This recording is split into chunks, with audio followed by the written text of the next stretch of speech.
లహరాయి లహరాయి గుండె వెచ్చనయే ఊహలెగిరాయి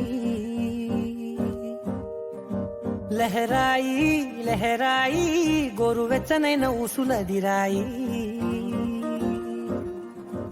ఇన్ని నాళ్ళు ఎంత ఎంత వేచాయి కళ్ళలోనే దాగి ఉన్న అమ్మాయి సొంత మల్లె చేరుతుంటే ప్రాణమంత చెప్పలేని హాయి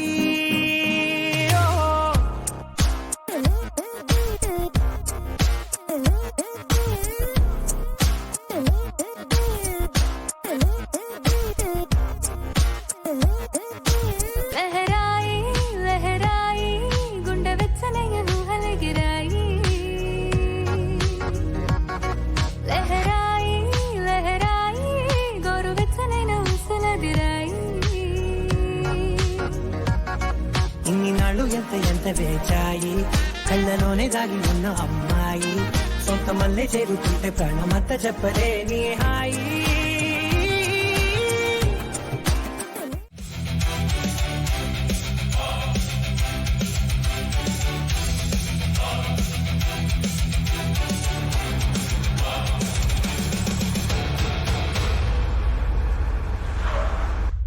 వెళ్ళి వాటర్ బాటిల్ తీసుకునండి.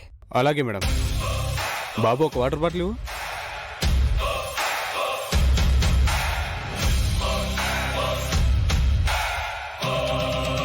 వాటికి వాళ్ళు ఎంత దూరం వెళ్ళి ఉంటారు?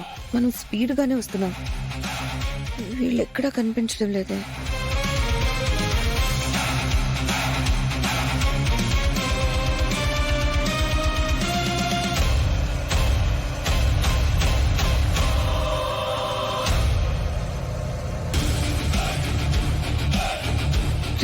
వాళ్ళు అటువైపు వెళ్తున్నారు, వాళ్ళని ఫాలో చేద్దాం పదండి.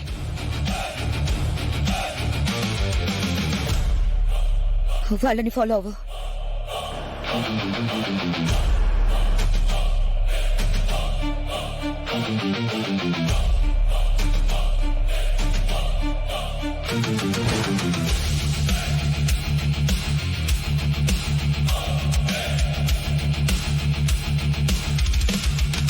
ఇంకా చింతలపాలెం ఎంత దూరం ఉంది బాబు? ఎంత దూరమైనా ప్రయాణం తెలియట్లేదు కదా. ఊరుకోండి బాబు మీరు.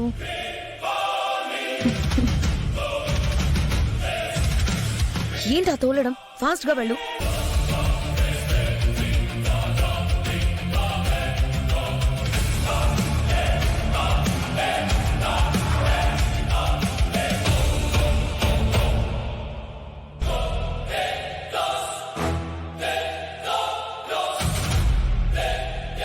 రెండు రూట్స్ ఉన్నాయి, ఏ రూట్ లో వెళ్ళుంటారు?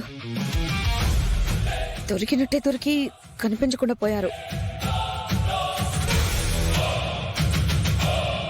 అవును, అదేదో ప్రేమ్ లవర్ లాగా వెళ్తుంది. కొంపదేసి ప్రేమిని తన వైపు తిప్పుకొని పెళ్లి చేసుకొని నాకు తోడి కోడలై వచ్చి నాకు పోటీ అవ్వాలన్న ప్లాన్ లో ఉందా? అవ్వనివ్వనే, ఏది అవ్వనివ్వను. లెఫ్ట్ సైడ్ వెళ్దాం.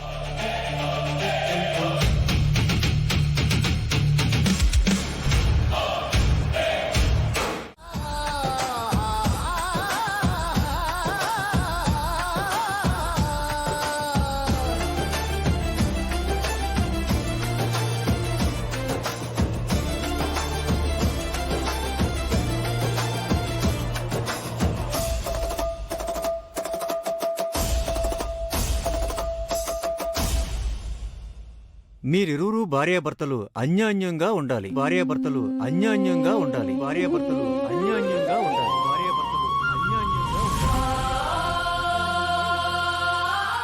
అమ్మా, మీరిద్దరూ ఎంతో పుణ్యం చేసుకున్నారు కాబట్టే అమ్మవారు మీకు అనుగ్రహించారు.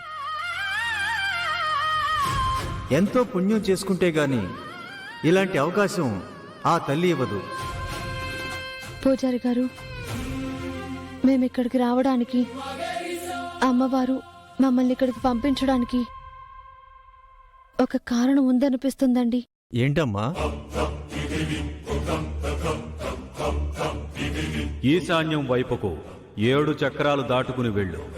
యువరాణి నీకు తప్పక కనిపిస్తుంది. యువరాణిని కనిపెట్టే దారి ఆ దైవమే మనకి చూపిస్తుంది. నా అక్క అంకాలమ్మ నా నుంచి ముక్కు పుడక కావాలంటుందే. నీకు ప్రేమ్కి ఒక పెద్ద కార్యం అప్పచెప్పిందమ్మా. యువరాణిని వెతుక్కుంటూ వచ్చారా? దైవమే వీరికి దారి చూపించిందంటే ఆ సమయం ఆసన్నమైందా? పూజారి గారు, మీరేమన్నా మాకు చెప్పాలనుకుంటున్నారా? ఇది భగవంతుడి యొక్క లీలమ్మా. ఈశాన్యం అంటే మీరొచ్చిందే.